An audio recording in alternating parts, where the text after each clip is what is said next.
So we are on to strategic confidence part 4 and the final part. So if you're just tuning in now, do make sure that you go back and watch the other 3 parts. I'll post them all up in all of the groups. But, you know, these confidence lessons really, really are big.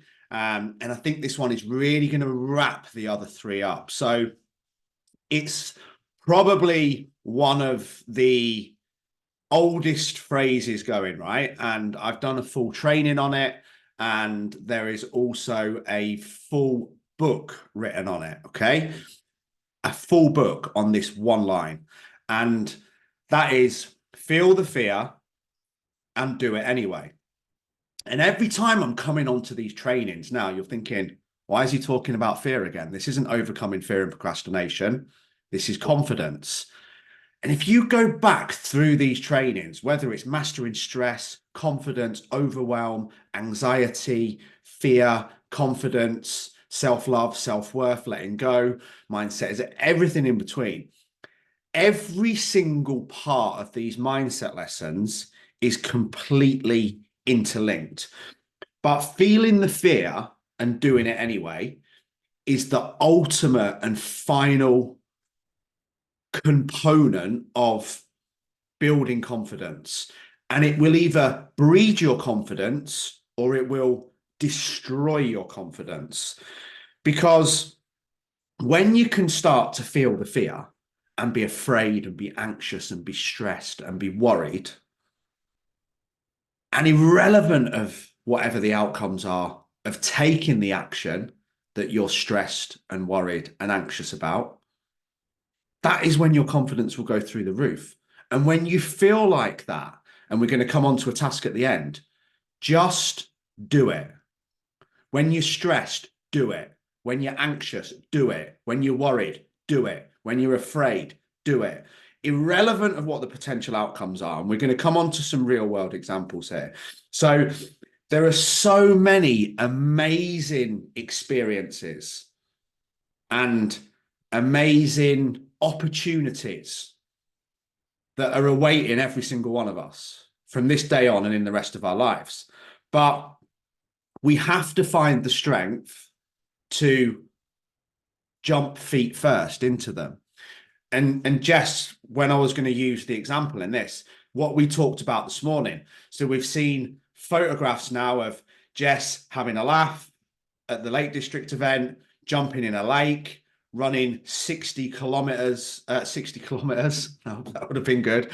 Running 60 minutes continuous today, completing a marathon, doing a 5K the day afterwards, supporting other people, inspiring other people, improving her business, improving her mindset, improving her horse riding, getting James, her husband, involved, and everything else that we've done, right? This is the same woman who the first time that she was going to meet me and the team when I did the 10 marathons in the 16 kilogram weighted vest, when we've all got photos, Jess was actually there, but you can't see her because she was stood behind a fucking tree.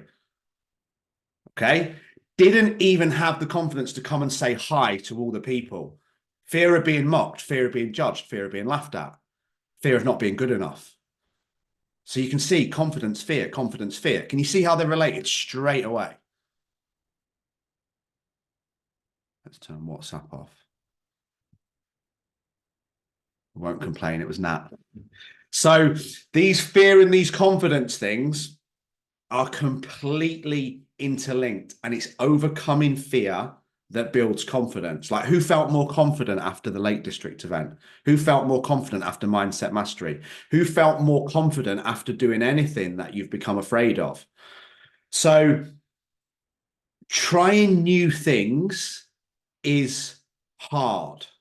Meeting new people is hard. Going to a new gym is hard. And it's intimidating. But when we can push through this intimidation, when we can push through this fear, this is where the magic lies. And this is where confidence is built. You don't just have confidence or not have confidence. You build it. You build it with every single action and every single thought. So if you are feeling like, and if you go back through your head now, you'll remember this, right? Remember every time you felt anxious, right? You felt nervous. You didn't want to do it. Everything in your body is saying, back away, run, run. Don't do that. Don't do that. Don't do that. And you actually did it.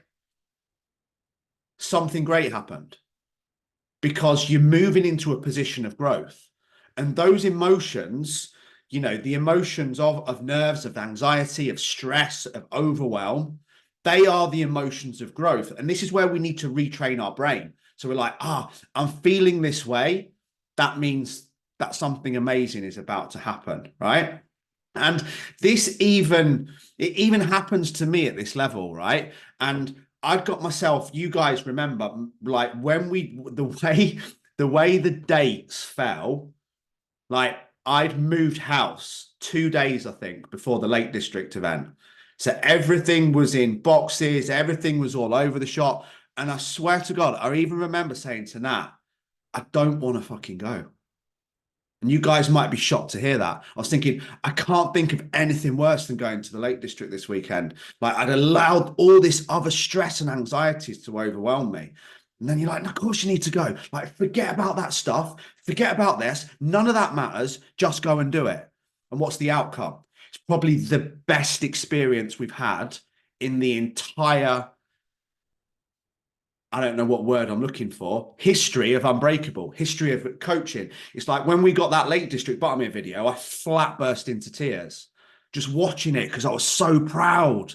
It was so amazing. And then like Antonia sent me a message. She went, I literally cried when I left because I didn't want to leave. I felt like I was leaving my family. And that was the first time she'd ever been.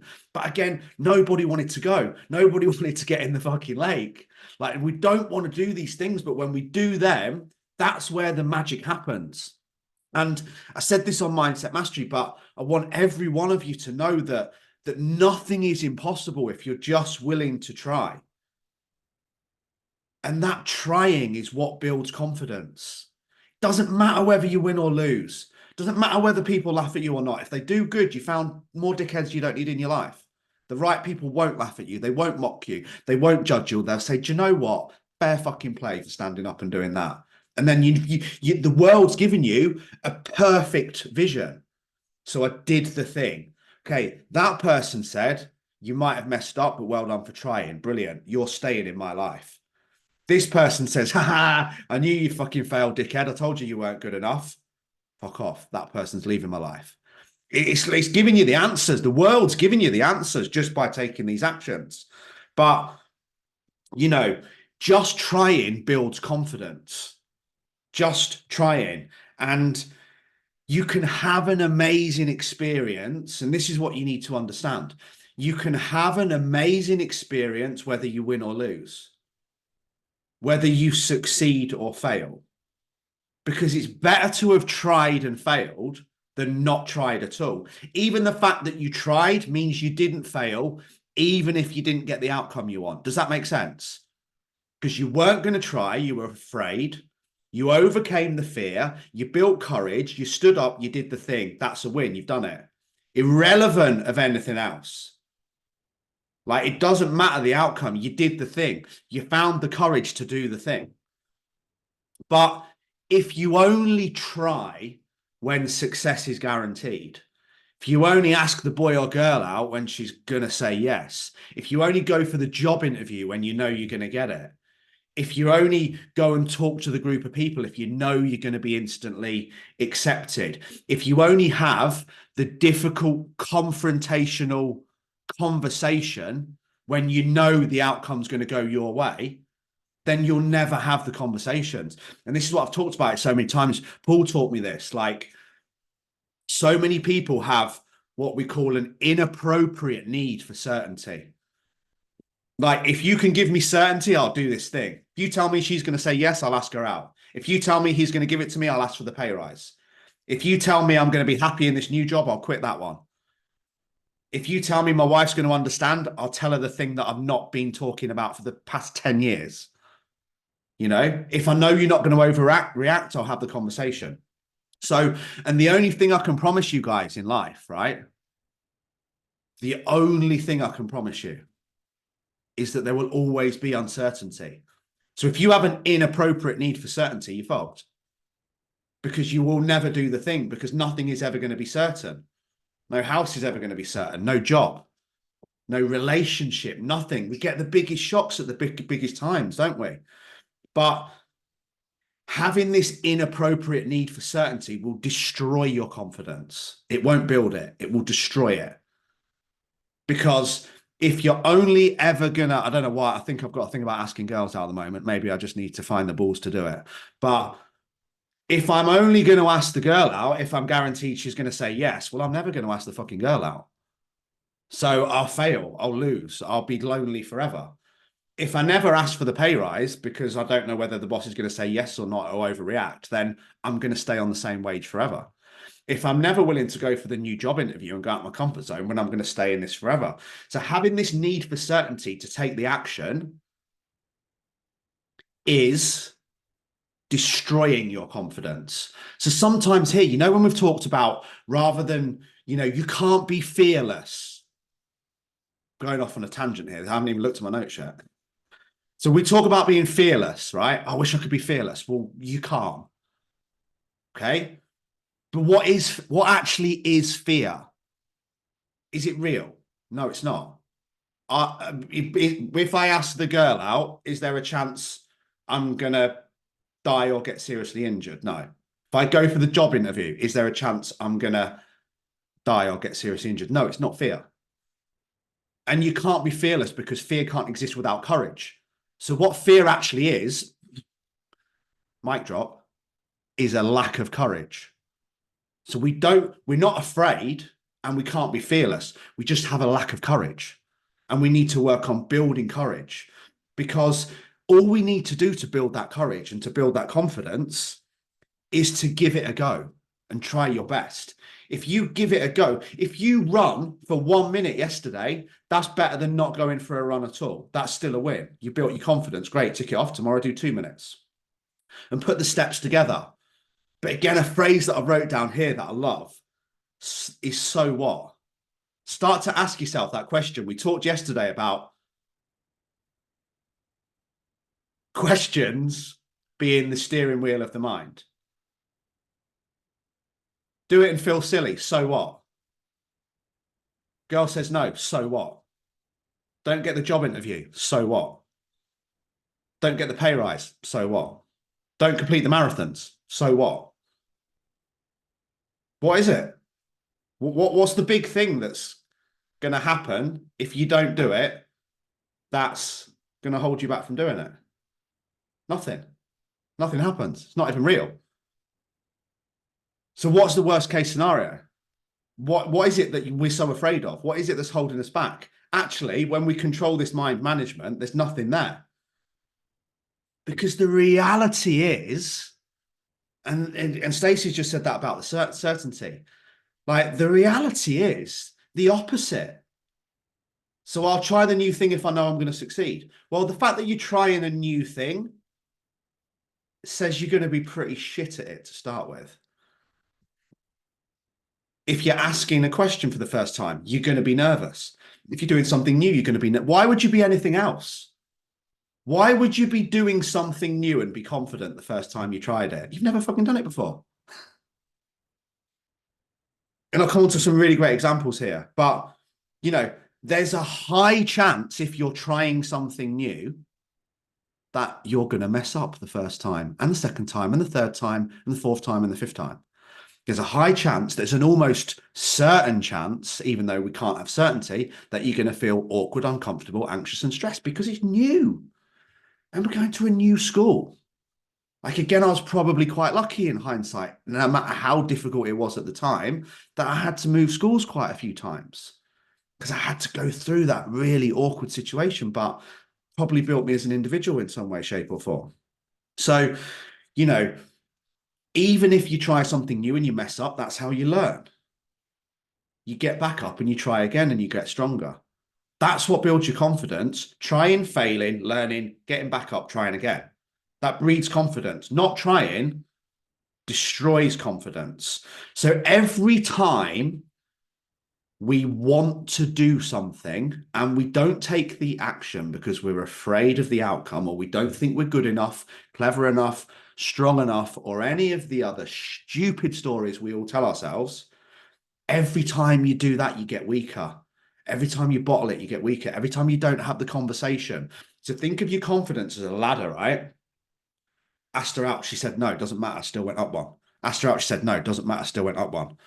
Didn't take the action. No outcome. Didn't take the action. No outcome. So when we're actually not doing the thing because of how we feel, we're actually going backwards. We're taking a rung off the confidence ladder or table.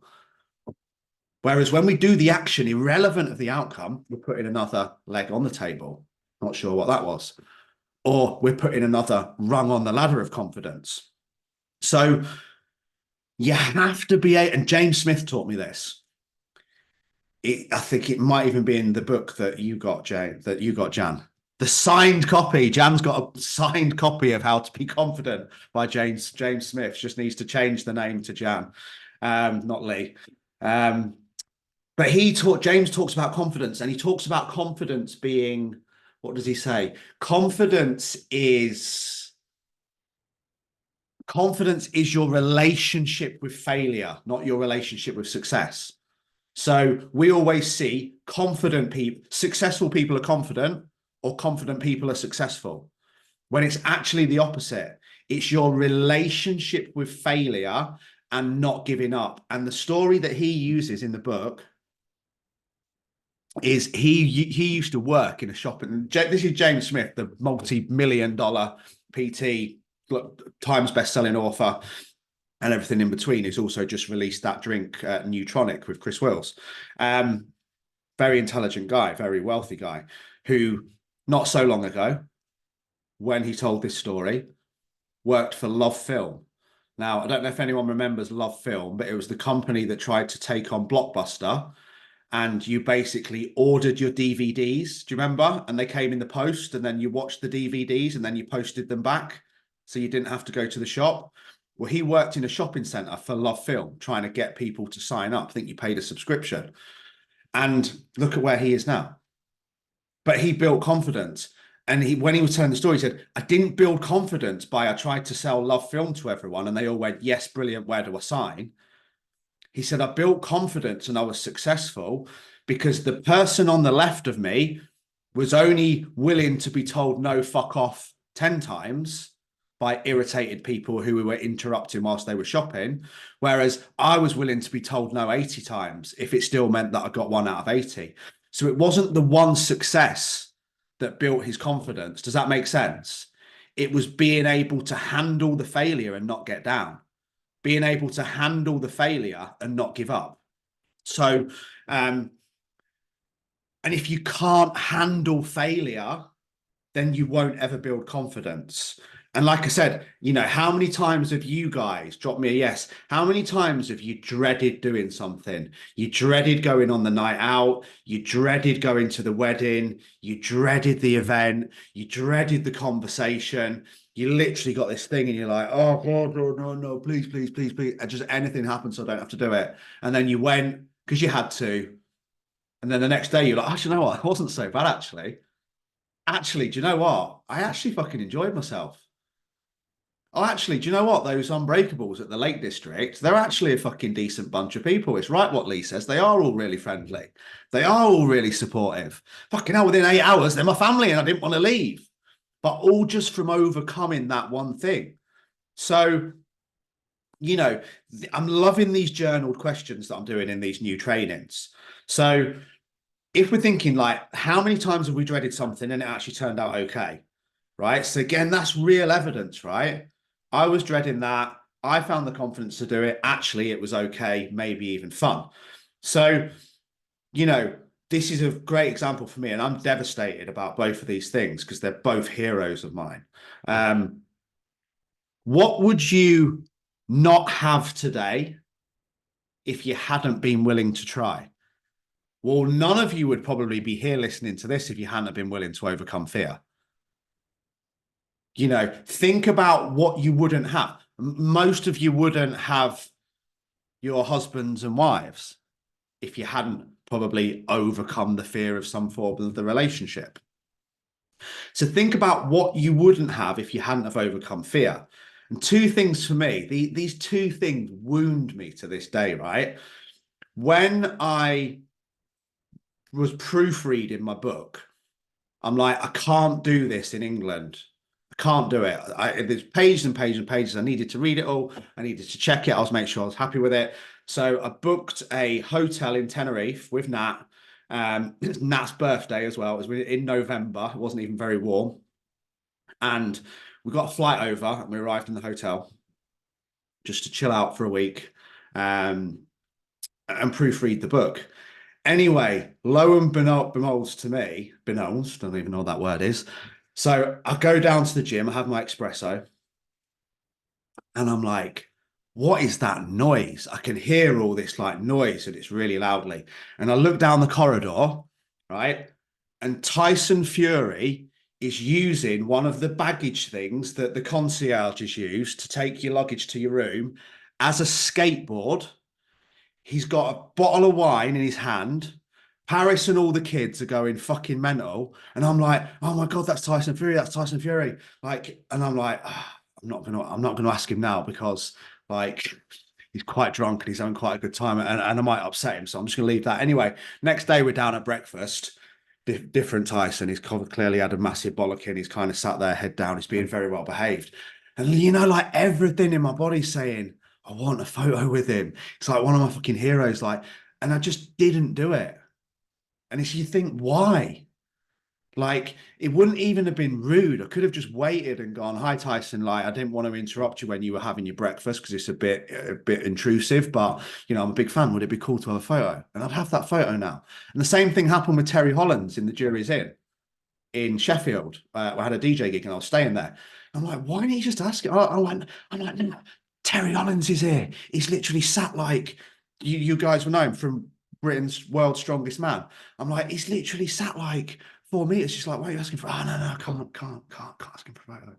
And it's like, go back as well and think, God, what have I got that I wouldn't have had if I hadn't have built confidence and overcome for fear? And what have I also missed out on?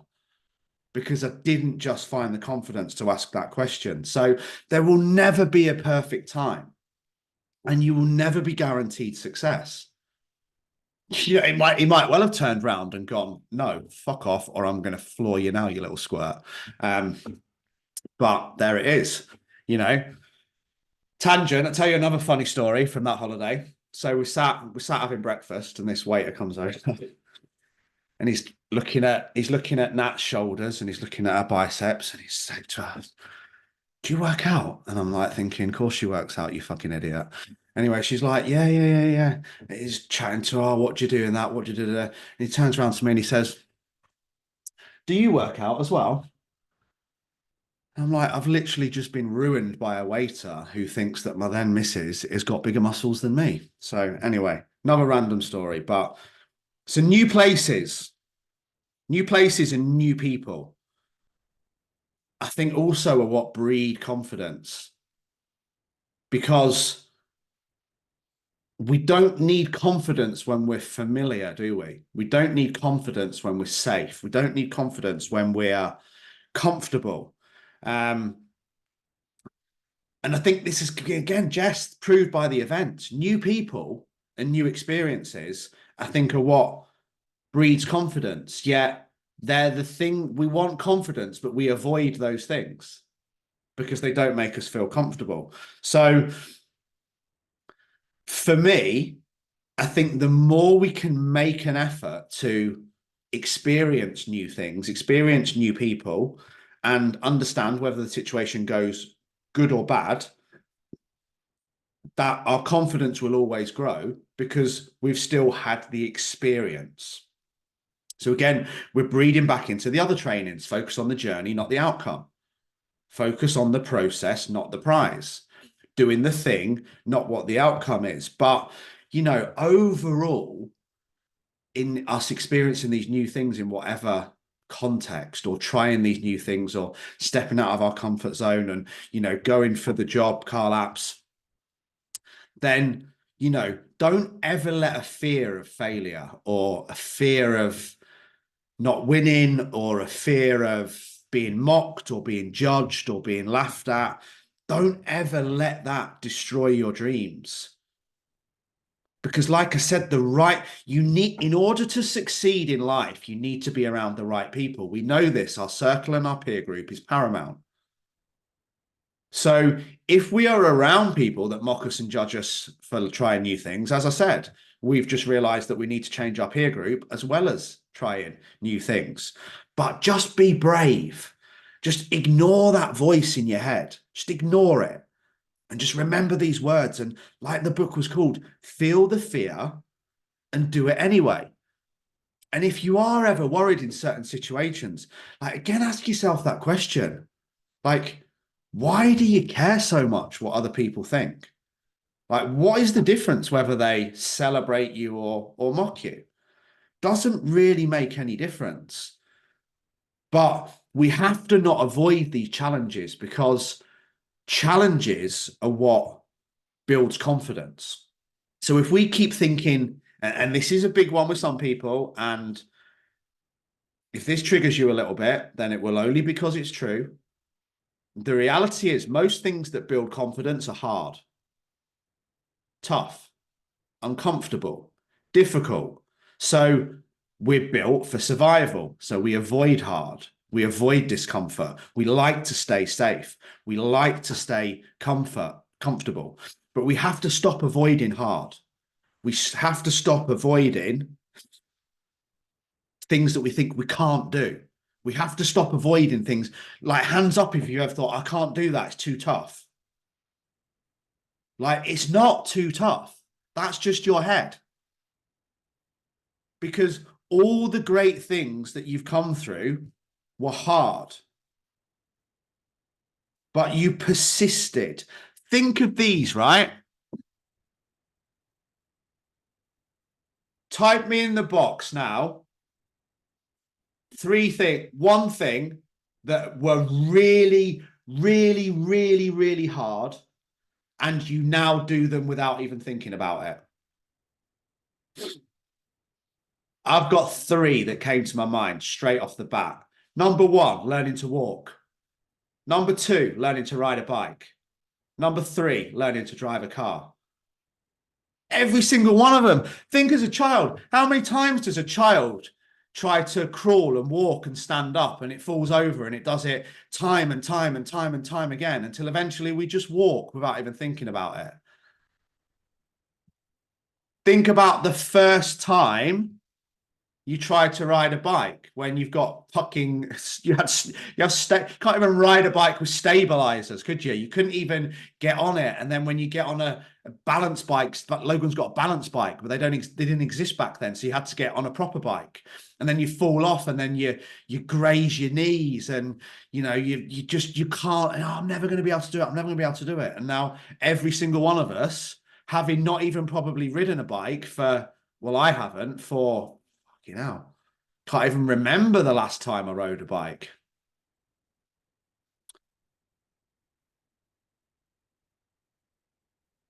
But I could still do it without any form of training now. So if there was a mountain bike out there, I could get on it and I could ride it instantly. 2000, and that was spangling my head. That 2013 was the last time I rode a bike, when I did the National 3 Peaks and cycled between them. And that's why I never ridden a bike again. And the last one, learning to drive. Fucking hell, who remembers your first driving lesson?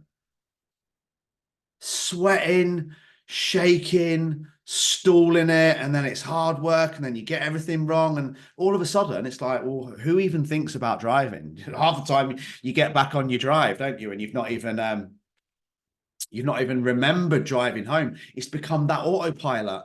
But all these other things, these things that we avoid because they're tough, difficult, and hard and challenging, and we avoid them because we want to stay comfortable and we say we don't have the confidence, I guarantee you none of them are as hard as learning to walk or learning to ride a bike or learning to drive.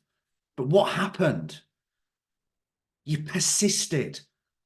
You didn't care how many times you fell over when you were a baby because you needed to walk, because you wanted to get on that couch.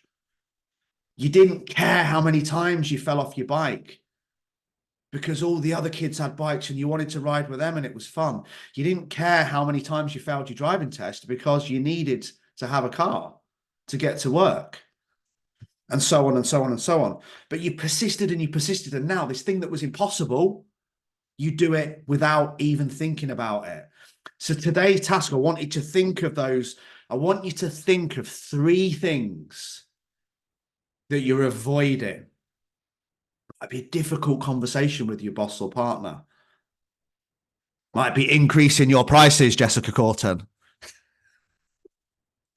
It might be increasing your prices, Jan Turner, or working less hours, or, you know, being honest with a few clients. Might be implementing a 0 bullshit policy on cancellations. Might be getting a new job, might be starting a relationship. Might be any of these things, but write down 3 things you're avoiding. 3 things you're not doing because you think they're too hard, you're not good enough, you're not clever enough, you're not intelligent enough, they'll take too long, you don't know how to do it, and any of these things. Or even better, write down 3 things that you're currently not doing because you don't believe you have enough confidence. And before Monday morning's training, just fucking do them. What is the worst that can happen?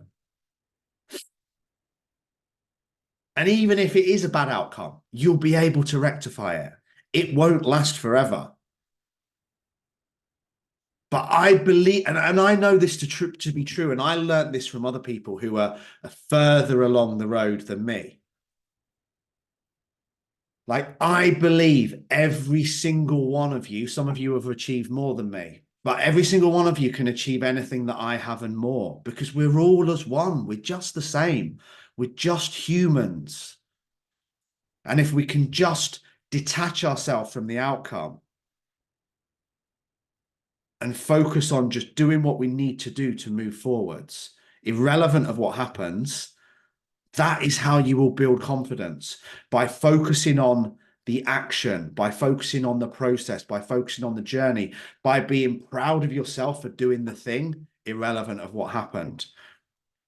Because I believe in every single one of you. I believe every single one of you can achieve anything that you want. And I go back to this all the time. Like, you know, Paul is still a great mentor of mine. I still follow his stuff. We're not working together. But I love him to bits. He's a great guy and I've learned so much from him. And, you know, he goes back to, I was on a train and he was talking about his company and he's like his company's doing like 2 point whatever million per year. But in 2017, it was doing like 120 grand a year. So it's like you can, oh, I can't do that because, oh, I can't build a team and, oh, it's going to be awkward and, oh, I'm going to have to take risks and, oh, I'm going to have to do all these things that are going to make me feel awkward and comfortable. Like and I take great inspiration from this. He's no different from me. There's nothing in me that I don't have. There's no reason I can't do that. The only thing that will stop me doing that is if I don't work hard enough. I'm not willing to fuck up and fail time and time and time again and get back up. Because if you think you're getting anywhere near that level in business or physique without failing along the way, then that will be the other thing that's holding you back. Because you cannot get to that level of success without failing time and time and time again. So again, we're going back to circles here at the beginning. If we're saying I'll only do the things, I've got the confidence because I won't fail, then we'll never take the action. But every single one of us can achieve anything that it is we want. We just need to, 1, do the work, 2, understand it's possible because other people have already done it, and 3, find the courage to take the action and just build the confidence step by step. And the last thing that I wanted to finish on, created this myself. It's a brand new ABC to remember. Action builds confidence. Guys, I love you all. Have a phenomenal weekend.